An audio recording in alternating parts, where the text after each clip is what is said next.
Yo dan halo guys, balik lagi di channel aku yaitu Fafa yang nama lengkapnya yaitu Aulia Subarzain dari Teknik Kimia UI atau Universitas Islam Indonesia angkatan 2017. Nah, di sini saya ingin itu untuk menjelaskan terkait pembuatan atau diagram alir cara proses pembuatan natrium klorida atau garam. Di perkembangan zaman yang serba teknologi ini dibilang sangat canggih ya berarti. Terlebih di industri kimia sekarang udah memulai masa 4.0 atau 4.0 di mana teknologi di situ pengambilan sangat banyak istilahnya. Dengan teknologi atau istilahnya mesin berpengaruh sangat besar terhadap proses pembuatan atau proses di dalam dari pembuatan tersebut. Nah, selain teknologi 4.0 di sini, sumber daya manusia juga ambil alih dalam proses pembuatan natrium klorida atau garam.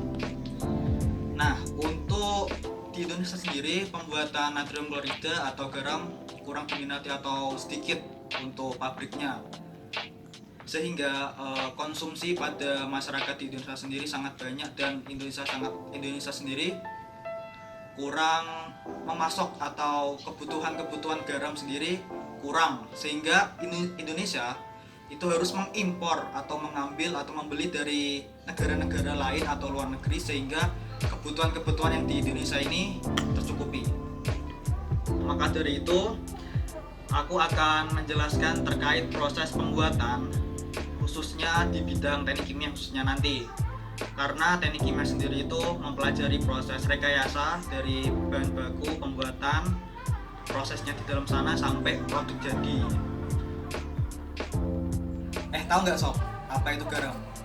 Garam itu bentuk yang berwarna putih yang berbentuk kristal dengan komposisi 80% natrium klorida, dengan sisanya komposisinya yaitu senyawa-senyawa dari kalsium klorida, sodium, dan lain-lain. Sob, di Indonesia sendiri pabrik secara konvensional sendiri itu masih terbilang sangat banyak, karena di Indonesia sendiri itu masih berkepulauan maritim yang masih terbanyak laut tahu sendiri, sehingga pabrik secara konvensional masih terbilang sangat banyak dan tidak bisa dihitung lagi. Dan untuk industri pabrik masih dibilang bisa dihitung secara hitungan. Nah, untuk hasil dari produknya, konsentrasi atau kadar yang dihasilkan dari produk NaCl dari secara konvensional sendiri itu terbilang masih di bawah standar ketentuan WHO. Nah, untuk ketentuan WHO sendiri itu di atas 95% kadar NaCl yang baik dan dapat dikonsumsi. Nah, di Indonesia sendiri kadar yang dihasilkan sekitar 90-94% saja, sehingga Indonesia sendiri itu masih banyak impor ke luar negeri gitu.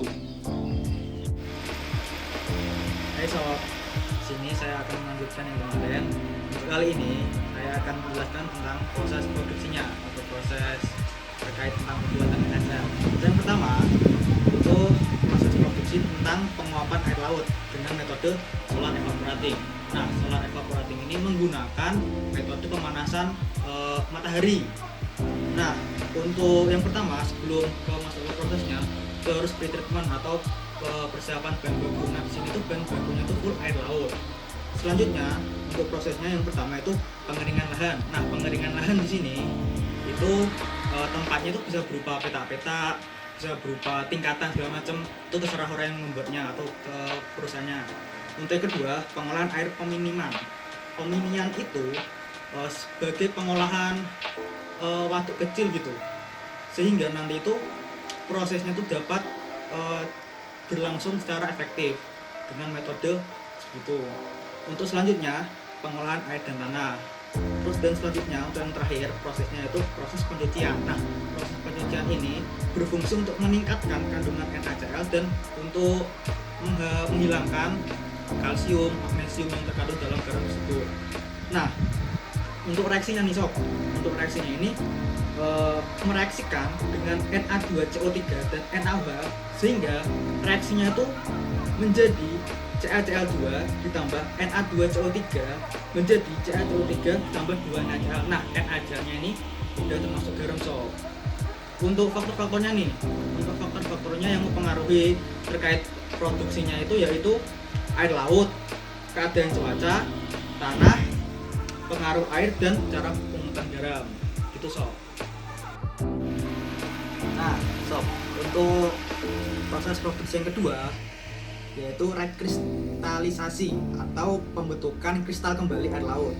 Nah di sini tuh sebelum masuk ke prosesnya kita harus pre-treatment dahulu ya, atau proses persiapan baku. Untuk bahan bakunya kembali itu adalah air laut sendiri ya, soalnya kan rekristalisasi. Untuk prosesnya itu yang pertama pendinginan, kedua penguapan solvent, untuk yang ketiga evaporasi adiabatis, dan terakhir salting out. So, untuk faktor-faktor yang mempengaruhi yaitu laju pembentukan inti serta laju pertumbuhan kristal. Lanjut sob, untuk produksi yang ketiga atau proses yang ketiga itu multiple effect evaporation.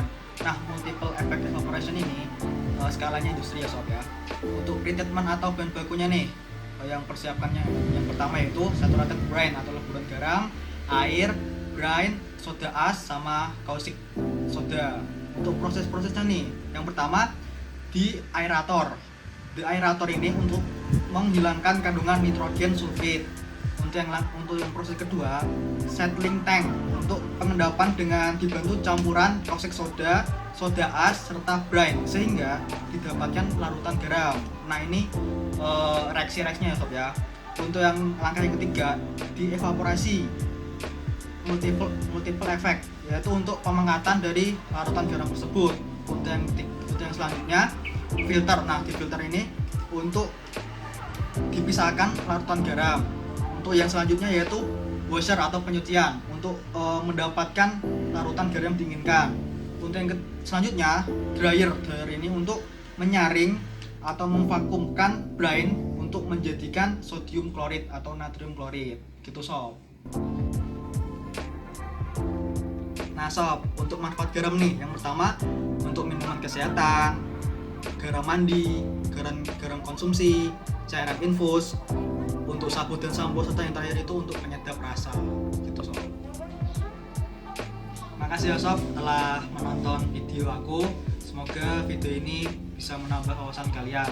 Untuk lebih jelasnya saya nanti akan kasih di link deskripsi yang di bawah ini ya sob ya. Jangan lupa like, comment, and subscribe. Bye bye sob.